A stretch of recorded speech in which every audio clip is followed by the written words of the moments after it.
Hello my dear students, this is Sir Naseem Dulfikar.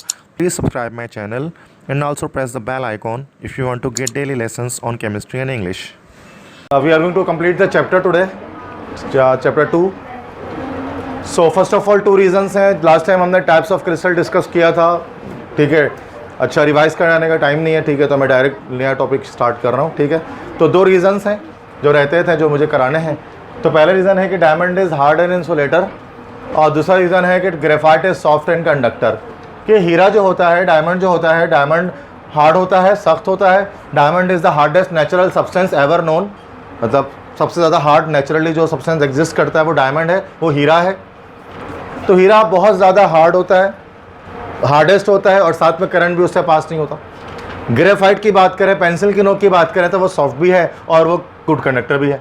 तो conductivity का मामला तो आपको लास्ट क्लास में मैंने बताया था कि डायमंड के अंदर क्या है, कि डायमंड के अंदर कार्बन को आप देखो कि कार्बन के लास्ट शेल में 4 इलेक्ट्रॉन होते हैं और चारों तरफ से वो बॉन्डेड होता है दूसरे कार्बन के एटम के साथ. इस तरह से कार्बन के चारों इलेक्ट्रॉन्स जब अगले चारों कार्बन के साथ बॉन्डेड होते हैं तो there is no free electron in carbon. Carbon के अंदर कोई फ्री इलेक्ट्रॉन नहीं आता, और फ्री इलेक्ट्रॉन की एब्सेंस की वजह से डायमंड जो है वो क्या है भाई, बैड कंडक्टर, इंसुलेटर है, करंट पास नहीं हो सकता. ये अगर हम ग्रेफाइट की बात करें, ग्रेफाइट में हर एक कार्बन एटम 3 कार्बन एटम से जुड़ा होता है, और उसमें से एक कार्बन एटम फ्री होता है, मतलब तो फ्री इलेक्ट्रॉन्स होते हैं इसके अंदर, जिसकी वजह से वो करंट कंडक्ट कर सकता है. अब दूसरी बात कि डायमंड हार्ड क्यों होता है, ग्रेफाइट हार्ड क्यों नहीं होता, क्योंकि ग्रेफाइट के अंदर क्या होते हैं, लेयर्स चल रही होती हैं, हेक्सागोनल लेयर्स चल रही होती हैं बहुत सारी, और हर 2 लेयर के बीच में एक डिस्टेंस होता है. हर 2 लेयर्स के बीच में एक डिस्टेंस होता है, दैट इज़ 3.35 एंगस्ट्रॉम. इतना डिस्टेंस होता है, 3.35 एंगस्ट्रॉम का डिस्टेंस होता है. एक एंगस्ट्रॉम जो है वो बराबर होता है 10⁻⁻10 मीटर के. तो इतना डिस्टेंस इसके पास होता है 3.35 एंगस्ट्रॉम का, जिसकी वजह से क्या होता है, they are easy to compress. इन 2 हेक्सागोनल लेयर्स को, कंसेक्यूटिव लेयर्स को दबाया जा सकता है, कंप्रेस किया जा सकता है, ठीक है. और इसी दबने की वजह से क्या होते हैं कि ये सॉफ्ट होते हैं, नर्म होते हैं, जबकि डायमंड में ऐसा कोई फ्री स्पेस नहीं होता. डायमंड में टाइटली पैक्ड होते हैं सारे मॉलिक्यूल्स, कार्बन के एटम्स, जिसकी वजह से डायमंड को दबाना या फिर उसको कंप्रेस करना बहुत मुश्किल होता है, वो बहुत हार्ड होते हैं. आगे बस समझिए सब. ओके, नेक्स्ट टॉपिक ज़रा देखें, that is isomorphism and polymorphism. So what is the difference between these two phenomena. तो देखो, आइसोमॉर्फिज्म 2 वर्ड से निकला है, आइसो और मॉर्फिज्म. आइसो के मतलब होते हैं सेम, और मॉर्फ के मतलब होते हैं shape. Isomorphism same crystalline shape, same crystalline structure. अगर 2 कंपाउंड्स के सेम स्ट्रक्चर और सेम क्रिस्टल स्ट्रक्चर हो तो हम इस फिनोमिना को कहते हैं आइसोमॉर्फिज्म. 2 अलग अलग कंपाउंड के सेम क्रिस्टलाइन स्ट्रक्चर आ जाएं तो इसको हम कहते हैं कि ये दोनों कंपाउंड आइसोमॉर्फस हैं, बिकॉज इनके अंदर क्या है कि दोनों के क्रिस्टल स्ट्रक्चर सेम है. फॉर एग्जांपल सोडियम क्लोराइड और सोडियम फ्लोराइड, NaCl और NaF, ये दोनों अलग अलग कंपाउंड हैं, लेकिन दोनों के दोनों जो क्रिस्टलाइन सॉलिड्स हैं और जिनका क्रिस्टलाइन शेप होता है वो क्यूबिकल होता है. मतलब कि दोनों के दोनों का जो शेप होगा वो इस तरह का क्यूबिकल टाइप का शेप होता है. इसका मतलब क्या हो गया कि NaCl और NaF के अंदर आपको आइसोमॉर्फिज्म देखने में आती है, because these 2 compounds have same crystalline shape. ठीक है, 2 अलग अलग कंपाउंड के सेम क्रिस्टल शेप का हो जाना, इसको हम लोग कहते हैं आइसोमॉर्फिज्म. आइसो मतलब ये होता है सेम. अब पॉलीमॉर्फिज्म क्या चीज़ है. पॉली के मतलब होते हैं मोर देन 1, एक से ज़्यादा, मोर देन 1. तो पॉलीमॉर्फिज्म मतलब मोर देन 1 शेप. अगर एक ही कंपाउंड एक से ज़्यादा इस क्रिस्टलाइन स्ट्रक्चर में एग्जिस्ट करे दुनिया में, एक से ज़्यादा अगर उसका क्रिस्टलाइन शेप पॉसिबल हो, इसको हम कहते हैं पॉलीमॉर्फिज्म. आइसोमॉर्फिज्म में क्या है कि 2 अलग अलग कंपाउंड के same structure, same crystal structure. और पॉलीमॉर्फिज्म में क्या है कि एक ही कंपाउंड का 2 अलग अलग स्ट्रक्चर. ठीक है, दोनों में फ़र्क है. If a compound exist in more than 1 crystal structure then it is called polymorphism. Simple.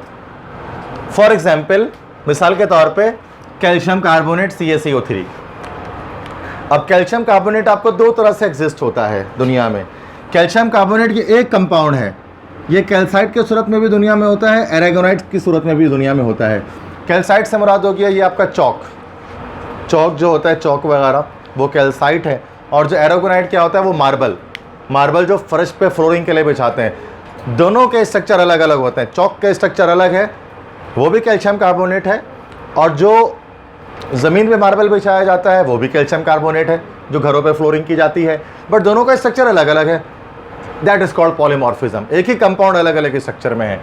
तो जो कैल्साइट होता है उसका ट्राइगोनल शेप होता है, ट्राइंगुलर टाइप का। ट्राइगोनल शेप क्या होता है अगले लेक्चर में बताऊंगा, अगले टॉपिक में। और एरागोनाइट जो होता है वो ऑर्थोरोम्बिक शेप का होता है। तो यहाँ पर क्या था, दो अलग अलग कंपाउंड के सेम शेप, और यहाँ पे एक ही कंपाउंड के दो अलग अलग shape, that is called polymorphism. आगे बात समझे सबको, दैट्स इट। यूनिट सेल किसे कहते हैं, व्हाट इज यूनिट सेल, कि सॉलिड स्टेट के अंदर यूनिट सेल क्या कहलाती है। देखो, हर चीज़ के फंडामेंटल पार्टिकल्स होते हैं।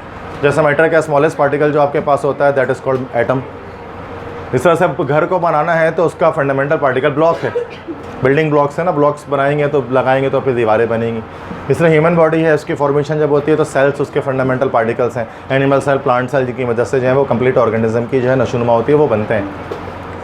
बिल्कुल सेम ऐसे ही जब कोई क्रिस्टल बनता है तो क्रिस्टल का भी फंडामेंटल पार्टिकल होता है। तो क्रिस्टल का जो स्मॉलेस्ट पार्टिकल होता है, फंडामेंटल पार्टिकल होता है, उसको हम लोग कहते हैं unit cell. The smallest particle of a crystal, the fundamental particle of a crystal which is 3 dimensional geometrical shape. जो लाजमी किसी 3 डायमेंशनल ज्योमेट्रिकल शेप में होता है, उसका कोई भी एक शेप हो सकता है ज्योमेट्रिकल। 7 तरह के शेप हो सकते हैं, मैं एक शेप को अभी डिस्क्राइब करूँगा आपको, ठीक है। क्यूबिकल, जैसे क्यूब टाइप का एक शेप हो गया तो वो आपके पास एक यूनिट सेल है। ये बहुत सारे यूनिट सेल जब साथ में मिल जाते हैं तो पूरा एक क्रिस्टल लैटिस तैयार करते हैं। क्रिस्टल लैटिस मतलब पूरा क्रिस्टलाइन शेप आपके सामने आता है। तो यूनिट सेल्स कंबाइन होकर आखिरकार क्या करते हैं, वो क्रिस्टल लैटिस की फॉर्मेशन करते हैं। अब यूनिट सेल को एक्सप्लेन करने के लिए हमारे पास सेल डायमेंशंस या सेल पैरामीटर्स होते हैं, जिनकी मदद से हम यूनिट सेल को जो है वो बता सकते हैं, डिस्क्राइब कर सकते हैं, एक्सप्लेन कर सकते हैं। इसके अंदर 2 चीज़ें होती हैं सेल डायमेंशन के अंदर। पहली चीज़ तो लेंथ ऑफ द एजेस, कि जो उसके साइड्स हैं उसकी लेंथ क्या है, और दूसरी चीज़ कि उन साइड्स के बीच के एंगल क्या है। तो ये एजेस और ये एंगल्स, इन दोनों को मिलाकर हम कहते हैं सेल डायमेंशन, जिनसे हम डिफाइन करते हैं किसी यूनिट सेल को। तो सेल डायमेंशन के अंदर एजेस क्या होते हैं, ए बी सी, और एंगल्स होते हैं अल्फा बीटा गैमा। अब ये ए बी सी कौन से एजेस हैं और अल्फा बीटा गैमा कौन से एंगल्स हैं, इसके लिए हम यहाँ पर यूनिट सेल की तरफ देखते हैं। ये मैंने आपके सामने क्यूबिकल यूनिट सेल ड्रॉ किया है, सिंपल सा।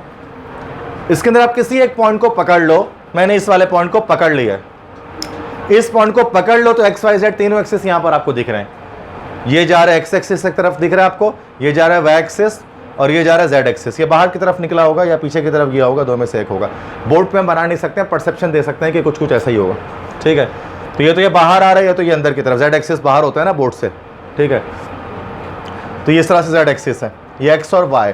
तो जेड एक्सिस की जो लेंथ है उसको हम कहते हैं ए, सॉरी एक्स एक्सिस की जो लेंथ है उसको हम कहते हैं ए, वाई एक्सिस की जो लेंथ है उसको हम क्या कहते हैं स्मॉल बी, और जो जेड एक्सिस की लेंथ है उसको हम क्या कहते हैं सी। तो ए बी सी तो आपको एजेस पता लगे कि मतलब लेंथ है, ब्रेथ है और हाइट है, 3 चीज़ें हैं। अब उसके बाद हम एंगल्स बनाना शुरू करते हैं। ए से शुरू करते हैं और एंटी क्लॉकवाइज एंगल बनाते हैं। तो ए से बी तक का जो एंगल है उसको हम कहते हैं अल्फ़ा, बी से सी तक का जो एंगल है उसको हम कहते हैं बीटा, और सी से ए तक का जो एंगल है वो क्या कहलाता है गैमा। तो अगर आपको ए बी सी पता लग जाए, अल्फा बीटा गैमा पता लग जाए, तो आप आराम से किसी भी क्रिस्टल की शेप को ड्रॉ कर सकते हैं। दैट तो इन्हीं को हम इसलिए कहते हैं सेल डायमेंशन, जो एक्सप्लेन करते हैं किसी यूनिट सेल को। बस समझ में आ गई।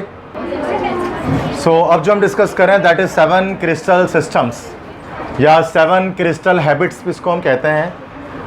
मतलब क्रिस्टल के शेप कैसे कैसे होते हैं। अभी तक हमने इससे पहले क्रिस्टल के जो क्लास में टॉपिक पढ़ा था टाइप्स ऑफ क्रिस्टल, उसमें हमने क्रिस्टल के टाइप्स देखे थे। आयनिक था, कोवलेंट था, मेटालिक था, मॉलिक्यूलर था। यहाँ मैं डिस्कस कर रहा हूँ कि क्रिस्टल के शेप्स कितनी तरह के होते हैं। 7 तरह के शेप होते हैं, इनको हम 7 क्रिस्टल सिस्टम्स कहते हैं।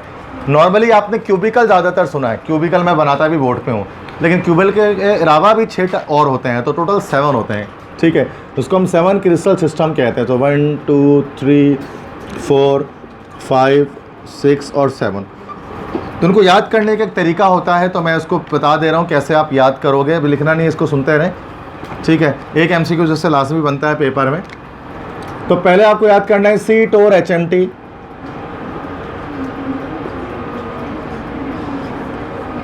ठीक है, सीट और HMT।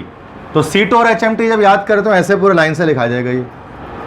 सीट और HMT के बाद C4 हो गया क्यूबिकल, T4 हो गया आपके पास टेट्रागोनल, O4 हो गया आपके पास ऑर्थो रोम्बिक, R4 हो गया आपके पास रोम्बोहेड्रल, X4 आपके पास हो गया हेक्सागोनल। अच्छा, इसी रोम्बोहेड्रल को हम लोग ट्राइगोनल भी कहते हैं। M4 हो गया आपके पास मोनोक्लिनिक और T4 आगे आपके पास हो गया ट्राइक्लिनिक। तो ये शेप्स हमारे पास हैं, cubic, tetragonal, orthorhombic, rhombohedral, hexagonal, monoclinic और triclinic. These all are the shapes of crystals, different crystal system. हमें क्या याद करना है कि इनके एजेस और इनके एंगल्स, MCQs में आपसे पूछा जाता है, इनके एजेस पूछे जाते हैं, इनके एंगल पूछा जाता है। तो अगर आपने इस तरह से सीरीज़ में याद किया तो आपके लिए ईजी होगा। कैसे? अब लेंथ, ब्रेथ और हाइट है ना, अब किसी की लेंथ और ब्रेथ बराबर होती है, किसी की लेंथ और हाइट बराबर होती है, किसी की कोई चीज़ें इक्वल है, किसी की नहीं है, अलग अलग तरह के शेप बनते हैं, सेल डायमेंशन ये अलग अलग है। तो ये आपको पता है ना कि ये जो आपके पास एजेस और आप जो एंगल्स लिख रहे हैं, they are actually the cell dimensions, जो कि अभी मैंने जो है वो बताया है आपको। तो ये हम सेल डायमेंशंस लिख रहे हैं ना यहाँ पर, ठीक है। तो अब इसके अंदर याद रखें, किस तरह से आप याद रखेंगे कि यहाँ से स्टार्ट करें जिससे, तो A equal to B equal to C, A is equal to B is not equal to C, पहले मैं नॉट इक्वल लगा, फिर दोनों में A is not equal to B is not equal to C। दोबारा रिपीट कर दो ये चीज़, A is equal to B equal to C, A is equal to B is not equal to C, A is not equal to B is not equal to C, और आखिरी में ये दोबारा रिपीट कर दो, A is not equal to B is not equal to. ये रटा लग गया इसमें, ठीक है। तो ये कोई भी MCQs में कहा जाता है कि इसका बताइए क्या है, तो उसको याद करने का सिंपल तरीका है कि A equal to B equal to C, फिर एक बार आखिरी वाला काटो, फिर एक बार दोनों काटो, फिर पूरा लिख दो इक्वल टू करके, फिर आखिरी काटो, एक बार दोनों काट दो, फिर आखिरी में दोनों बार काट दो, सही है। अब इसके एंगल्स की बात करेंगे, अल्फा बीटा गैमा के एंगल्स कितने कितने होते हैं सबके। तो ये भी बहुत मुश्किल होता है बच्चों को याद करना, एक याद कर दे दूसरा भूल जाए, दूसरा याद कर तीसरा भूल जाते हैं। पूरे कराची के साथ ये मसला है। तो इसका तरीका सिंपल याद रख लो कि alpha is equal to beta is equal to gamma is equal to 90 degree, ठीक है। तीनों में ही डाल दो, alpha is equal to beta is equal to gamma, तीनों के तीनों 90 डिग्री होते हैं इसमें। यहाँ पर भी अल्फा बीटा गैमा तीनों 90 डिग्री का एंगल बनाएंगे, परपेंडिकुलर रहेंगे। और उसके बाद नेक्स्ट अगला जो होगा आपके पास, अल्फा बीटा गैमा बराबर तो होगा लेकिन वो 90 डिग्री नहीं होगा, नॉट इक्वल टू 90 डिग्री, कुछ और एंगल होगा। सबसे आखिर में सबको नॉट इक्वल टू कर दो, alpha is not equal to beta is not equal to gamma is not equal to 90 degree. अब बच गया सिर्फ दो, आपका हेक्सागोनल और मोनोक्लिनिक। तो हेक्सागोनल में क्या हो जाएगा, अल्फ़ा इक्वल टू बीटा, ये तो 90 डिग्री होता है, लेकिन जो उसका गैमा होता है वो 90 के बजाय 120 डिग्री होता है, 120 डिग्री होता है। इस तरह मोनोक्लिनिक में अल्फ़ा गैमा ये 90 डिग्री तो होता है, लेकिन बीटा इसके अंदर 90 डिग्री नहीं होता। तो एक तरह से आपको बस ये दो हेक्सागोनल मोनोक्लिनिक को याद करना पड़ेगा, बाकी सारा पैटर्न पे चल रहा है। भर गए सारे एजेस और सारे एंगल्स, बस ये लिख लो, एक नंबर के MCQ हर साल आते हैं।